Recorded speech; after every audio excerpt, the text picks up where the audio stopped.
আল্লাহ রসুল সাল্লাল্লাহু আলাইহি ওয়াসাল্লাম হাদিস বর্ণনা করে বলছেন, মান তারাকাস সালাহ, যে ব্যক্তি সালাত ছেড়ে দিল, ফাকাদ হাদামাদ দ্বীন, ওই ব্যক্তি দিনকে ধ্বংস করে দিল।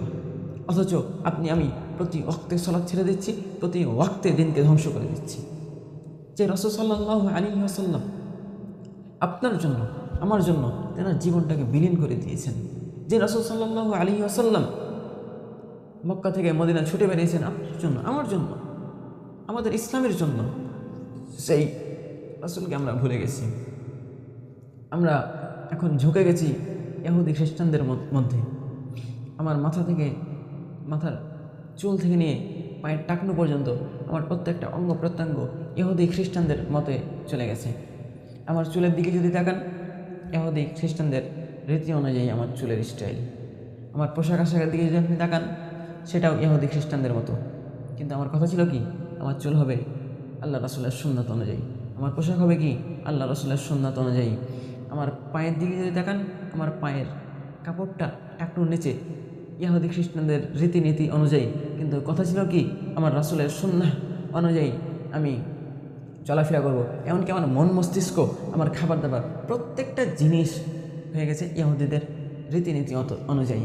কিন্তু কিয়ামতের ময়দানে প্রত্যেকটা নবী ইয়া নফসি করতে থাকবে, কিন্তু একমাত্র আমার নবী ইয়া উম্মতি করতে থাকবে। আপনি হযরত আদম আলাইহিস সালাম বলেন ইয়া নফসি করতে থাকবে, হযরত ইব্রাহিম আলাইহিস সালাম বলেন ইয়া নফসি করতে থাকবে, হযরত ইসমাঈল আলাইহিস সালাম বলেন ইয়া নফসি করতে থাকবে, হযরত লূত আলাইহিস সালাম বলেন ইয়া নফসি করতে থাকবে, হযরত সুলাইমান আলাইহিস সালাম বলেন ইয়া নফসি করতে থাকবে, হযরত ঈসা আলাইহিস সালাম বলেন ইয়া নফসি করতে থাকবে। কিন্তু ওই কিয়ামতের ময়দানে একজন নবী শুধু ইয়া উম্মতি করতে করতে পাগল হয়ে যাবেন, দিশাহারা হয়ে যাবেন। সেই নবী আর কেউ নয়, আমাদের নবী। আর আজ আমরা সেই নবীকে ভুলে গেছি। সেই নবী কিয়ামতের ময়দানে আল্লাহ তাআলা সিজদায় লুটিয়ে পড়বেন এবং আল্লাহ তাআলার কাছে বারবার আমাদেরকে জান্নাতে যাওয়ার জন্য সুপারিশ করবেন।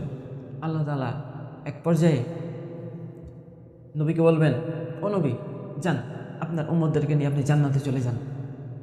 আমাদেরকে যখন জান্নাতের মধ্যে নিয়ে যাবে, জান্নাতের গেটে আমার নবী দাঁড়িয়ে থাকবে, ফেরেশতারা জান্নাতের মধ্যে ঢুকাতে থাকবে। এরকম সময় সবাইকে যখন ভিতরে যেতে থাকবে, হঠাৎ ফেরেশতারা গেট বন্ধ করে দিবে। যখন গেট বন্ধ করে দিবে, তখন আমার রাসূল বলবে, ও ফেরেশতারা, তোমরা কেন জান্নাতের গেট বন্ধ করে দিলা? এখন তো আমার অনেক উম্মত বাকি পড়ে আছে। তারা তখন আল্লাহ রাসূল সাল্লাল্লাহু আলাইহি ওয়াসাল্লামকে বলবে, ইয়া রাসূলুল্লাহ, ইয়া হাবিবাল্লাহ, এরা আপনার উম্মত সত্য, কিন্তু আপনি যখন মারা গেছিলেন এরা আপনার সুন্নাতের ওপর ছিল না, এরা ছিল ইহুদি খ্রিস্টানদের রীতিনীতির মধ্যে এরা ঢুকে গিয়েছিল। এই কথা যখন ফেরেশতারা আল্লাহ রাসূলকে বলবে, আমার নবীকে বলবে, আমার নবীর মুখটা কালো হয়ে যাবে, মুখটা রাগান্বিত হয়ে যাবে। এটা স্বাভাবিক বিষয়। আমরা যদি একটা মানুষকে নাম করে নিয়ে যাই কোনো একটা জায়গায়, আর তারপরে যখন আমরা শুনতে পাই যে সেই মানুষটা খারাপ, সেই মানুষটার কাজকর্ম ঠিক নাই, তো আমরা স্বাভাবিক দৃষ্টিতেই আমাদের মনটা খারাপ হবে। ঠিক তদ্রূপ আল্লাহ রাসূল সাল্লাল্লাহু আলাইহি ওয়াসাল্লামের মনটা খারাপ হয়ে যাবে। সেদিন বলবে, তোমরা আমার উম্মত না, যাও, তোমরা চলে যাও। তখন বাকি উম্মতদেরকে জাহান্নামে নিক্ষেপ করা হবে। আল্লাহ, তুমি আমাদেরকে ওই উম্মতের কাতারে ফেলেও না গো আল্লাহ।